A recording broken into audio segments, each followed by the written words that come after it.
A Fitur, al Ayuntamiento y a la Comunidad de Madrid por la organización de la que este año parece que va a ser por primera vez la primera feria turística mundial, incluso por encima de Berlín y ya seguro por encima de la de Londres. Para mí ha sido una satisfacción compartir el Día de Madrid con José Luis Martínez Almeida y con Isabel Díaz Ayuso y también anunciar el nuevo plan de los 3 Xacobeos que el presidente Alberto Núñez Feijóo acaba de anunciar para el 21, el 27 y el 32. Yo, como ya soy peregrino, le recomiendo a todo el mundo que tenga esta experiencia que es absolutamente inigualable.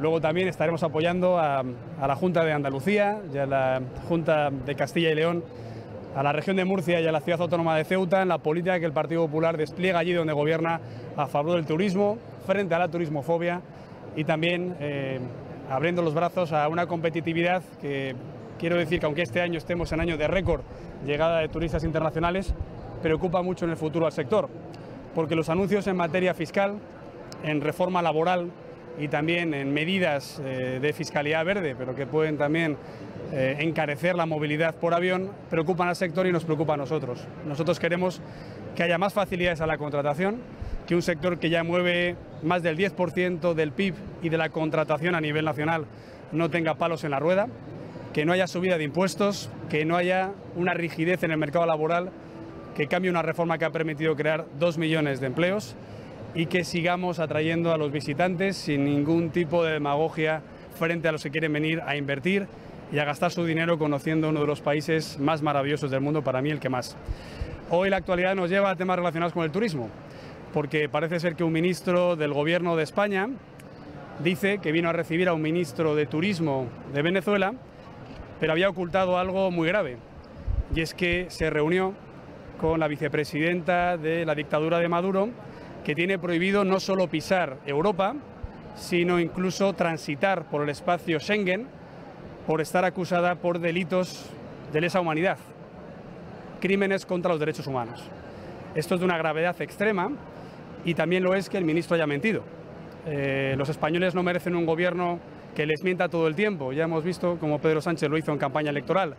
Pero lo que no puede ser es que algo que ahora mismo está preocupando a nuestros socios comunitarios y, por supuesto, a la oposición democrática venezolana, se oculte.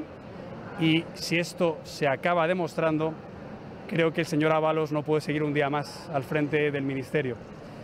La imagen internacional de España, el cumplimiento de las resoluciones de la Unión Europea, es algo muy importante. También debería serlo el apoyo a aquellas personas que, según el último informe de Naciones Unidas, han sufrido unos crímenes de 7.000 personas, un exilio de más de 2 millones y la miseria más absoluta de más de la mitad de la población venezolana. Esto es muy grave y por eso yo exijo a Pedro Sánchez que dé explicaciones de inmediato a toda España y también a nuestros socios comunitarios de por qué se ha podido cometer tal gravedad en la recepción de la vicepresidenta del gobierno venezolano. Ya de paso, también le exigimos que explique el desvío de fondos de hasta 35 millones de euros a una persona de confianza del régimen venezolano que también era embajador durante la etapa de Rodríguez Zapatero, que también ahora trabaja para el Palacio de Miraflores. Creo que puede haber turbios asuntos de intereses en esa cuestión. Y en tercer lugar, me gustaría hacer una reflexión, si el señor Sánchez hoy nos escucha en Fitur y tienen ocasión de preguntarle, de si va a mantener la reunión con el señor Torra, después de que ayer el Tribunal Supremo ratificara lo que ya dijo la Junta Electoral Central. El señor Torra ya no es diputado autonómico del Parlamento de Cataluña y, por tanto, según su estatuto, no puede ser presidente de la Generalitat. Ya no es el interlocutor válido para el Gobierno de España, para ninguna reunión, y además el Gobierno de España no puede permitir que haya un presidente autonómico que esté usurpando las funciones que el Tribunal Supremo ya ha dicho que no puede ostentar. Todas estas cuestiones son de mucha gravedad, como lo es el anuncio de reforma del Código Penal, amparándose en que otros países de la Unión Europea también tienen aliviado el delito de sedición o rebelión. Hemos conocido que no es así. En Alemania incluso se pena con la cadena perpetua, esa prisión permanente revisable que, por cierto, hoy ya han dicho los socios del Gobierno que quieren derogar.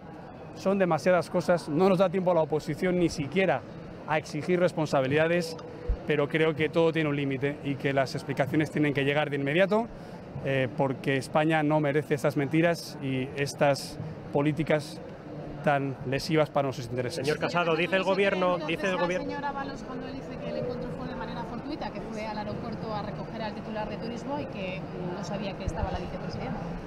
Bueno, dos reflexiones. Subiendo a un avión creo que el encuentro no es fortuito. A los ministros de otros países se les recibe o a pie de la escalerita del avión o en el pabellón de Estado, o se les puede recibir en su despacho perfectamente. Pero en todo caso, si supiera que la vicepresidenta de Venezuela estaba en un aeropuerto español, debería haberlo denunciado de inmediato, porque así lo exige la resolución aprobada por el Consejo Europeo con el voto del Reino de España. Es que esto es de extremada gravedad. Lo que estamos viendo en política internacional es muy grave, porque nuestra defensa de las libertades en Cuba, Venezuela y Nicaragua, que nosotros lideramos, ahora se encuentran con la complicidad con esos regímenes, al menos del vicepresidente del gobierno y ahora parece que también del presidente del gobierno Sánchez. Y por otro lado, que nuestra defensa a favor de la unidad nacional, de la legalidad y de que no haya impunidad en las instituciones europeas para aquellos que han dado el golpe a la legalidad y que están fugados de la justicia, ahora vemos cómo también cuenta con la complicidad del gobierno. Es muy difícil que nuestros socios europeos nos ayuden a plantar cara a estas ilegalidades si el propio gobierno quiere modificar el Código Penal o no acata las sentencias del Tribunal Supremo. Y esto creo que es muy grave y sinceramente nosotros vamos a hacer una oposición firme, que no tiene por qué ser estridente, pero tiene que ser firme, porque lo que hemos vivido en esta semana no se había vivido nunca. Se han cruzado líneas que no se pueden cruzar y por tanto nosotros pedimos exigencia de responsabilidades.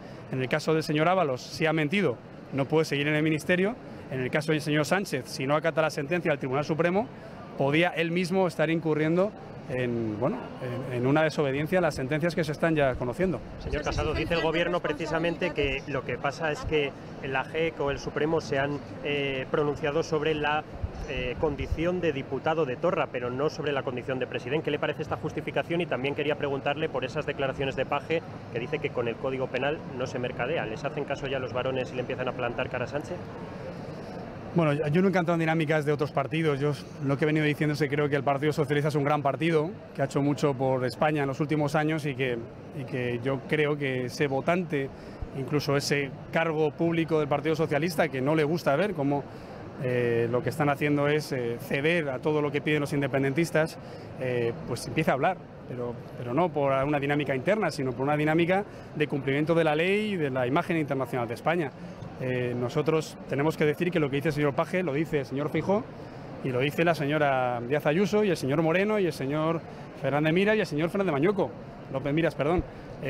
Lo que pensamos es que el gobierno debe devolver las entregas a cuenta y debe dinero. En el caso de la Comunidad Autónoma de Galicia creo que son 85 millones de euros, 200 millones de euros, perdón. En el caso de Murcia son 85 millones de euros. Estamos hablando de un dinero que ya han recaudado las comunidades autónomas y que se tiene que devolver, no solo a Castilla-La Mancha. Y bueno, y en el caso de que el señor Torra ya no sea diputado autonómico, el Estatuto de Autonomía de Cataluña dice que el presidente de la Generalitat tiene que ser diputado. Por tanto, tendría que dejar inmediatamente su cargo. Me gustaría también, ya que estamos en Fitur y que vamos a ver probablemente el stand de Marruecos, que también nos explique la ministra de Exteriores y el señor Sánchez qué está pasando con la delimitación de las aguas territoriales de Canarias. Y me gustaría también que se explicara lo que ya ha dicho el presidente de la Ciudad Autónoma de Ceuta en cuanto a la política que está haciendo el Reino Alauí en materia de la frontera española en Ceuta. Son demasiadas cuestiones, creo que urge una explicación. No vale ampararse en que hoy no toca, como dijo ayer el señor Sánchez, sí toca. Y vemos que los socios de la investidura le están haciendo pagar demasiado caro sus votos y España eso no lo puede tolerar. Señor Casado, habla de cuestiones para el presidente. Yo le hago una cuestión a usted como líder del PP. Sí. Bueno, disculpe. ¿Que le parece que el gobierno español no vaya a recibir Juan Guaidó algo que siga apoyado por el El alcalde de Madrid mañana va a entregar las llaves de la ciudad a Juan Guaidó, que es la máxima distinción que la capital de España puede conceder a un mandatario internacional, porque nosotros reconocemos que es el presidente legítimo e interino de Venezuela. Así lo hará también la presidenta de la Comunidad de Madrid y yo estaré con ellos. Luego iremos a la manifestación. Creo que Sánchez tiene que decidir ya en qué lado está. Si está con la democracia venezolana o está con el tirano que está aplastando a esos opositores. Y creo que es urgente que hoy mismo anuncie que va a recibir a Juan Guaidó, como han hecho los principales líderes internacionales en Davos. Hablando de anuncios, ¿anunciará el señor Rajoy que quiere optar a presidir la Federación Española de Fútbol? Bueno, ojalá. Sería estupendo. Gracias, señor Casado. Dios mío.